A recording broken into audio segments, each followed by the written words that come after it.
and welcome to Book Lust. I'm Nancy Pearl.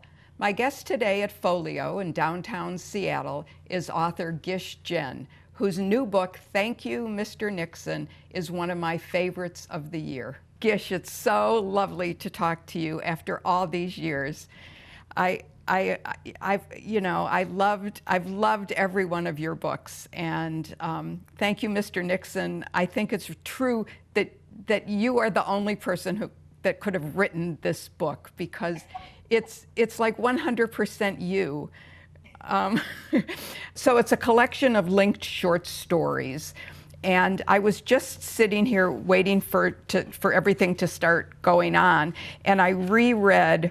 I just opened it to the first page and reread that first sentence, which is, "Dear Mr. Nixon, I don't know if you will remember me, especially now that I am in heaven and you are in hell." And I just started chuckling. So where did this idea come from? As you know, I have been writing stories over the years, right? And of course, China and America have all been changing in the background, and of course, that stuff was all there. I didn't even realize it. But during COVID, I sat down, I kind of looked at my stories and I put them kind of chronologically, and I suddenly realized, like, oh my God, you can see all the changes in the background.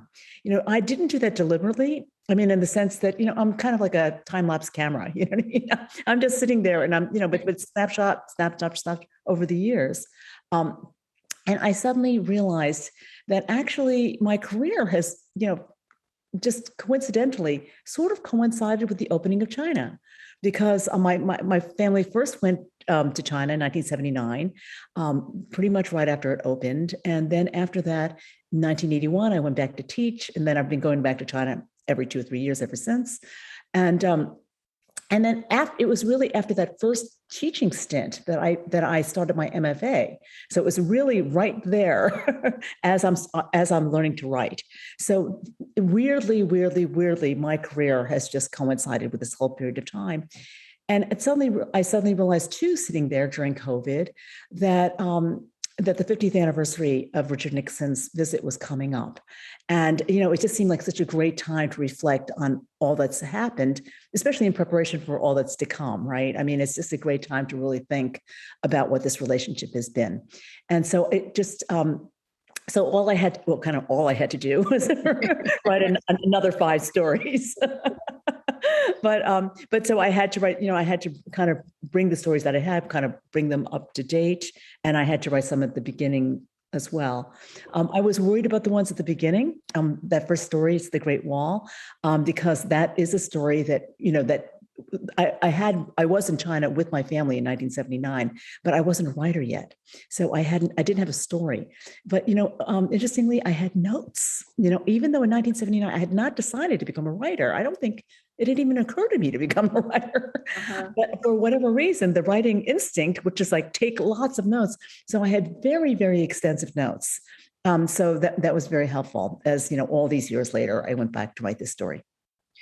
And the first story, that was one of the new ones? Yes. And that's just pure imagination, of course. Right. Because of course I was not there when Richard Nixon visited. Well, when I read the first story, which really turns on Pat Nixon wearing this beautiful red coat and the family's fortunes, the family that we follow as we're reading these stories, their fortunes turn on the fact that she wore this beautiful coat that was so admired by this now woman, but little girl, when they saw the coat. Well, I did not remember the coat at all. So of course, the first thing I had to do was sit down and Google Pat Nixon red coat, Great Wall, and see that coat. I think that what I found is that, when you talk about linked short stories, do you think of this as linked short stories, or do you think of it as a novel? Do you know what I mean? Is there a difference to you? There isn't really a difference, in the sense that, yes, there is a definite arc to this book. And it is very novelistic. And in fact, just recently I was thinking, we could have called it a novel in stories. Right, I right. think, I was a little self-conscious about that in the sense that I just thought that every single interview would be, well, is it a novel of stories? And I didn't want to kind of distract from what it, from the content and the experience. So, but in truth, it could have, we probably could have packaged it that way, because it travels through time, travels through generations. And you do have, it's so strongly linked to history, and it definitely has beginning, middle, and end. I mean, there's an emotional journey. So yes, it is very novelistic, and in that way, you can also see kind of how I've grown as a writer. Of course, I came out of the short story, like most writers, and but there is a way in which now, even when I'm in the short story, I'm still thinking like a novelist. Now those things they're not at odds. It's not like these are short stories. It's the other. Even when I'm thinking short story, I am still a novelist. And do you find that writing a novel has its own sort of its own compulsions and its own difficulties? Do you find those to be the same as in writing a short story, or does the length really make a difference? Well, this story, this collection did not have that kind of difficulty because maybe I started with the middle part written and I knew where I was going. And so in a weird kind of way, I do think maybe it's the middle part of the book that's the hardest, right? And so the fact that was written first maybe made this an easier book to write. And then I will say too, that last story, I just have so much feeling, you know what I mean? It was just like riding an amusement park ride, I mean, I'm just kind of in this chute, and that's just, feeling, about China and all that's happened. And so it was very easy. It was both difficult and very easy to write. From a writing point of view, it was very easy emotionally. I know you sort of move between, sometimes you're in Vermont and sometimes you're in Cambridge. Do you find that doing the writing itself is easier when you're in Vermont and away from, and is that because it's beautiful or because you're not, why do you find that? Well, I've always said that I was really too social to be a writer. So I am very easily tempted, and I love to have lunch, and I love to go for walks, and I love to go to events, and all of that is great, but you can't get any work done. And so I really kind of have to hole up here where I don't see anybody, and I'm very ferocious and very antisocial up here. People who know me in Cambridge know me that I'm not ferocious and I am not antisocial. And that's kind of, that's how I deal with the fact that I have kind of two halves to my personality. And like I say, one very disciplined and one maybe not so disciplined. I think discipline is the key word. I would think for writing. I mean, I know I find that in my own writing, is that sense of making yourself do it, which is hard, even though it's the most exciting thing in the world when you're doing it or when the right words come. Well, it's right. It's hard because the thing that we're trying to do is to face everything that's difficult, right? I mean, so when we talk about, what makes something kind of literary, and the answer is that, we're writing about things that maybe we're not supposed to be writing about. And we're definitely trying to tell it like it is. And, telling it like it is never something that, kind of society wants us to be doing. And so, we're always aware of that. And it's kind of hard to, to find it in yourself, sort of say like, I know this is not what you want to hear, but this is the way it is. Now, as you know, I mean, I'm not nasty or anything, but I'm truthful, or as truthful as I know how to be.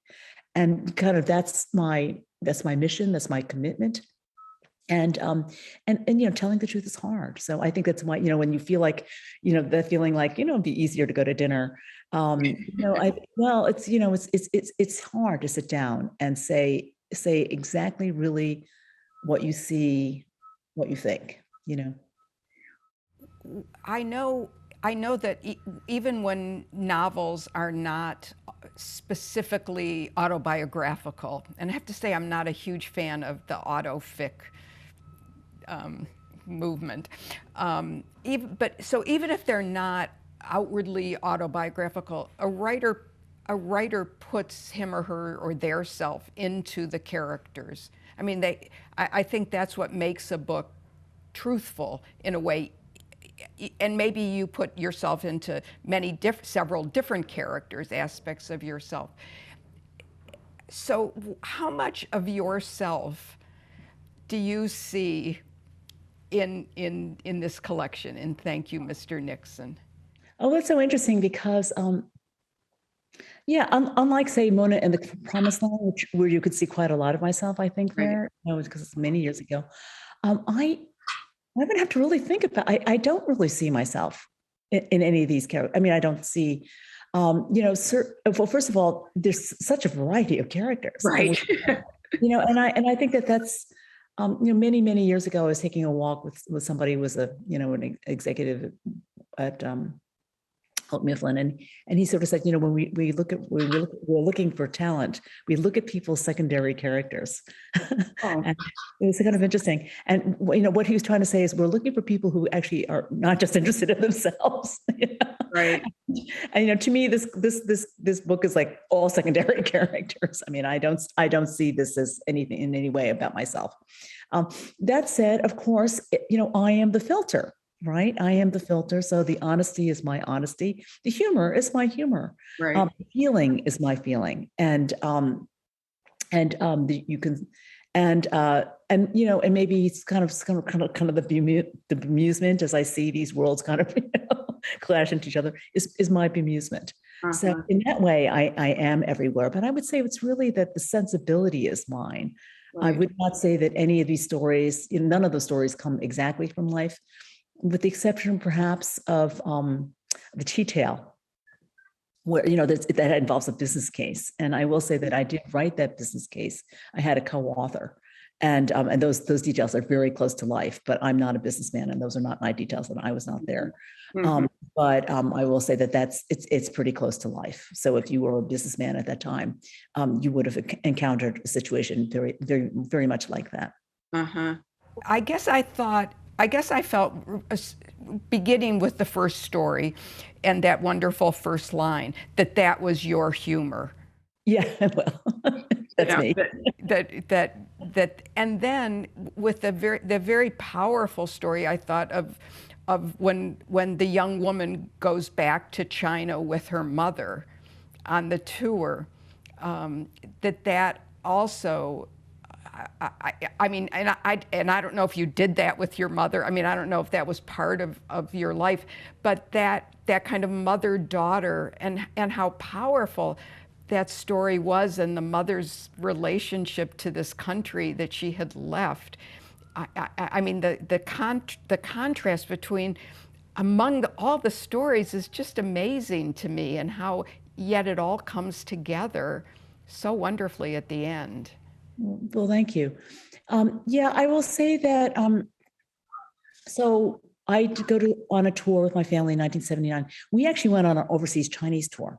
So our tour was not like this tour, and but it is true that my mother, like the mother in the story, ended up translating.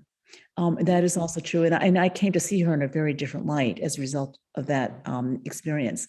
What was so interesting is that actually she had to translate because even though everyone on the tour was of Chinese origin, and the kids in my family were the only ones who were second generation. Everybody else was an immigrant. Their dialects, theoretically, they all spoke Mandarin, but they spoke such non-standard Mandarin that they could not understand each other. Wow. And everything had to be translated into English. So the tour guide, the regional tour guide would get on the bus, would translate to the Mandarin tour guide, And then and then my mother would translate from the Mandarin tour guide to English. And English was the lingua franca, which is really quite amazing. But I do think that, in the seeing my mother in that situation, made me see her differently.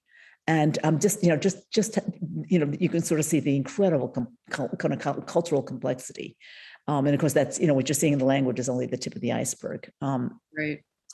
And seeing my mother negotiate that stuff was a very powerful experience for me, and probably did lead to some kind of greater understanding of what her life was. And I think that comes through so strongly in the story, because the young woman who is watching her mother step into this role, it gives her this view, this far deeper view of her understanding of her mother. I thought. Yeah. So, so you can see strands like that. Of course, as you know, in the story, that woman, the narrator is a mother. And of course, when I was in China, I was actually, just out of college. So I was a mother. You can see little things that I did use, though. I mean, I knew what it was like to make a phone call from China at that point. that's life. It's incredibly difficult. You go, you be online for hours, and God only knows if you could get through or not. And then you were not on the line for very long.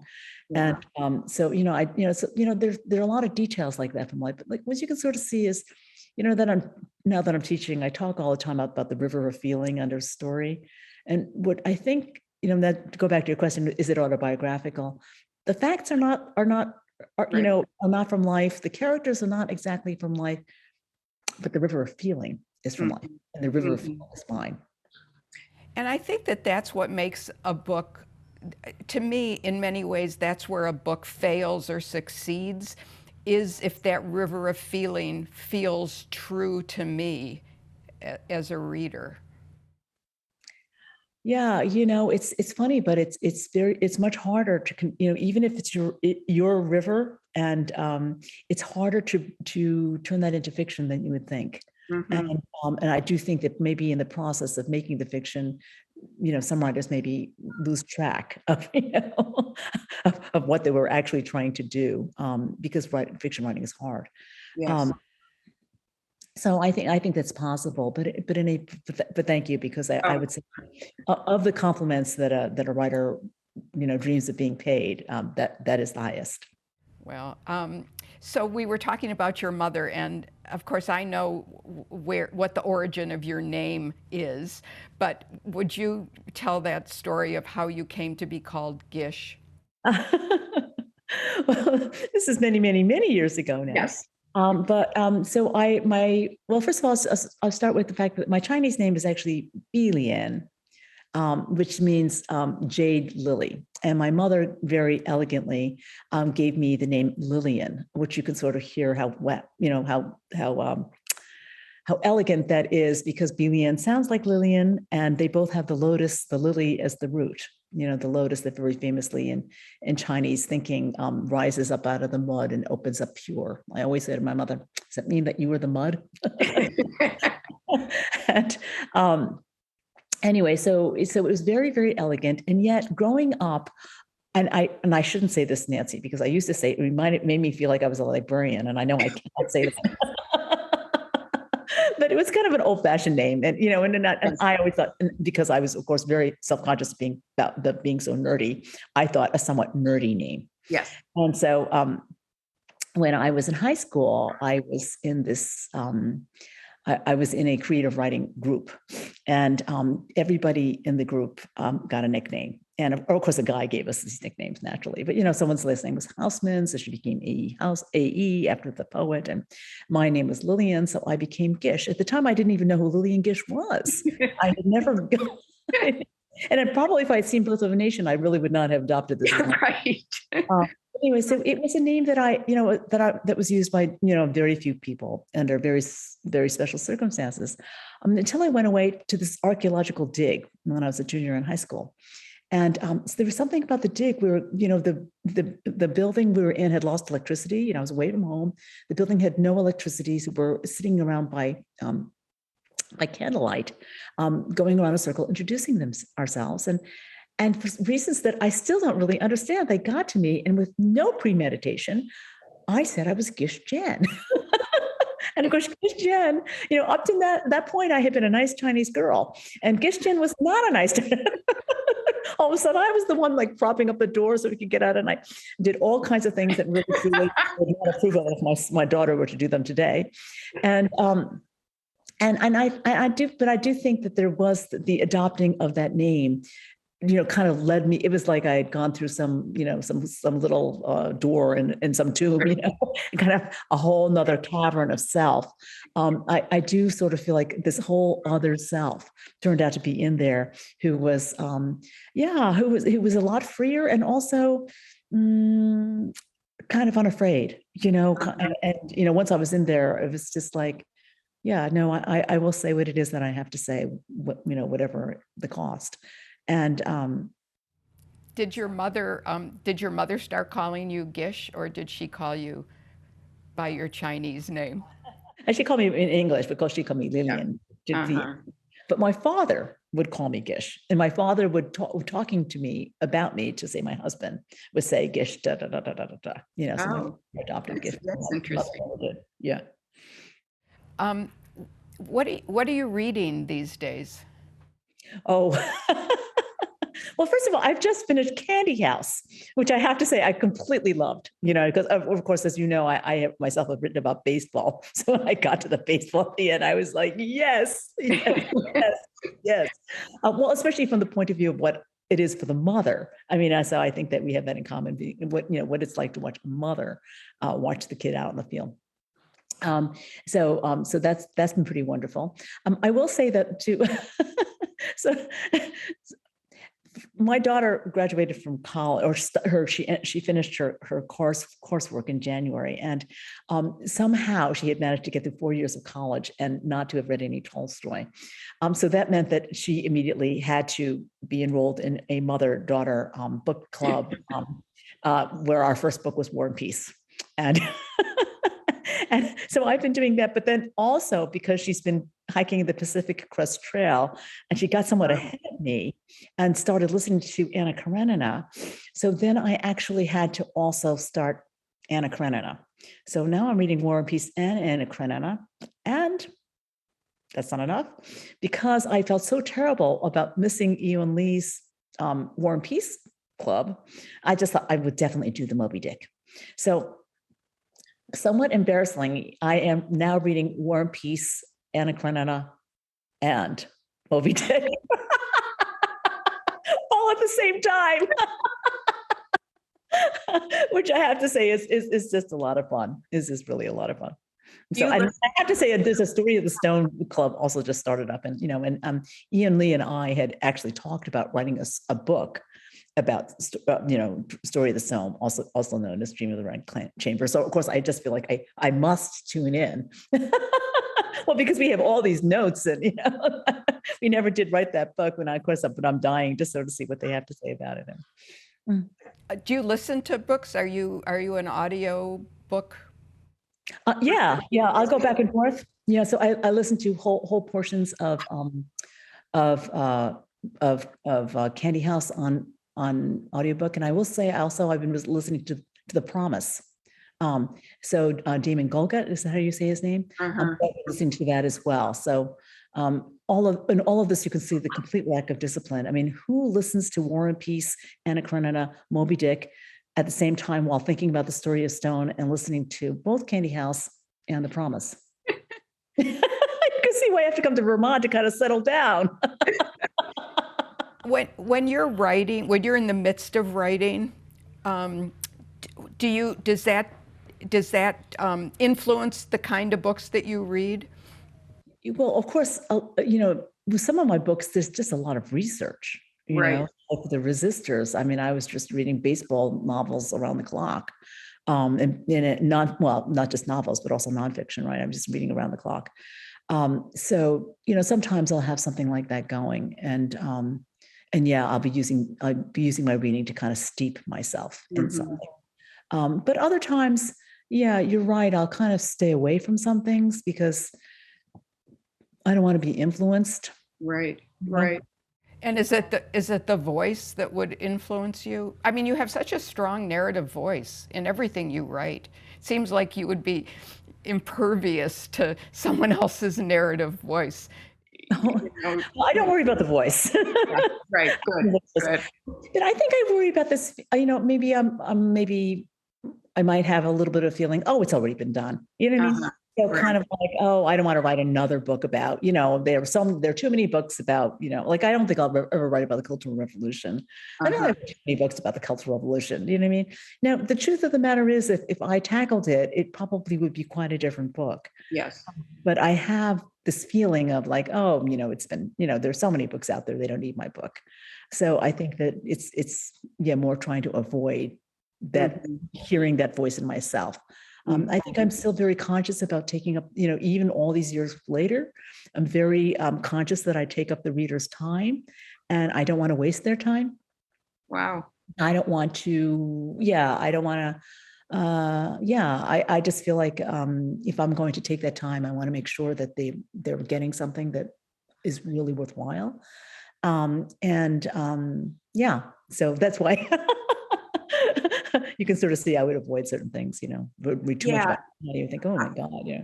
I mean, I feel that way as a reader in the sense that I pick up a book and I think, oh my God, why do I need to read another book that features this character who does this? It's in some ways I fear, and I'm older than you, so I have a right to feel this way. Some ways I feel like I've done, everything's been said. Why do I need to read anything else? Everything has already been said. And that's scary and sad. Yeah, that is scary and sad. Of course, in some ways, everything has been said. But actually, one of the things that was so exciting when I was writing this book, was that, there's a whole chapter of American literature that has not been written as a result of our contact with China. Like, we have like new plots. Like, if you look at Rothko, you have not seen, or I don't think have seen a plot like that. And I don't think you've seen concerns like that in American literature before. I mean, I don't mean to sound grandiose, but I do think that we have new things here, and that with which we've only just started to grapple. Right. And so, but like you, I guess that's to say that, honestly, if I feel like this book has been written, they don't need me, and I do try to write the book that, no one else has written or would think to write, or whatever is in a position to write or sees in some way. And I try to write. So it's an addition. It's not just a rehashing. Well, I'm really happy that you decided that no one else has written a collection of a novel and stories called Thank You, Mr. Nixon, because I am just so grateful to you, Gish Jen, for giving us this book, which I adored. And thank you for being on the show today. Thank you so much, Nancy. And I'm so glad it wasn't a waste of your time. Totally. Have a good day. Bye-bye. You too.